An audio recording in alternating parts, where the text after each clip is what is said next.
Welcome into the 2-minute drill here inside the Auburn Tigers. Jason Caldwell and Mark Murphy from inside the Auburn Tigers magazine, newsletters, autigers.com, and Mark, a Iron Bowl edition of the 2-minute drill for us. And when you look at this game going into to Saturday, Auburn, Alabama, you look at Alabama's offense. It's always about Alabama's defense, but this year, Alabama's offense, Tua Tagovailoa, Damian Harris, just a horde of wide receivers. This is a dangerous Alabama offense, and for this Auburn defense, it's going to be maybe the ultimate challenge of the year for them.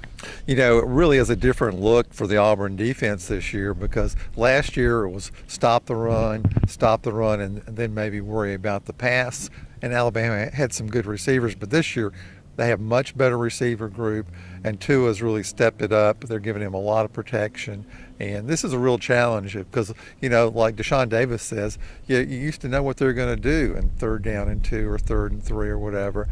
This year, there's no telling what they're going to do, and that's one of the reasons they've been so effective. Yep, you look and you know, an offensive line that doesn't allow much pressure, only 10 sacks allowed this season. Obviously, Tagovailoa from the pocket, Jerry Jeudy, Waddle, tight end Irv Smith, all those weapons outside, but Mark, they can still line up and run it as well. So for the Auburn defense, you know, we talked to a guy like Dontavius Russell, and he said, look, it's all about technique, and maybe more than any game this season for Auburn, they got to rely on technique because, again, Alabama will call any play at any time. They don't have any hesitation in doing that, so it's hard to pinpoint them down on what they're going to do based on down and distance.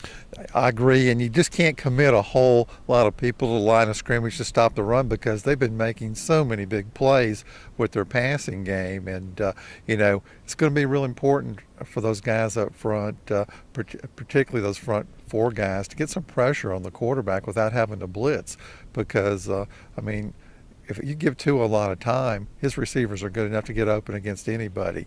And there's some good defensive backs in the SEC, and nobody's really been able to consistently contain him. Absolutely, Mark, and you hit on something I think that may be the ultimate key for Auburn's defense on Saturday. Limit big plays. Alabama has been a team that has really just overwhelmed teams early in games with big plays. You have to limit those, make them drive the length of the field, and we've seen Auburn's defense in the red zone has been pretty good. I think if you limit those big plays, make Alabama drive the length of the field, Mark, you give yourself a shot on Saturday. That's absolutely vital, and you're right. They have been the king of big plays in the SEC this year, and that's why they're undefeated. Absolutely. So tough challenge for Auburn's defense on Saturday versus a really good Alabama offense. Jason Caldwell and Mark Murphy inside the Auburn Tigers.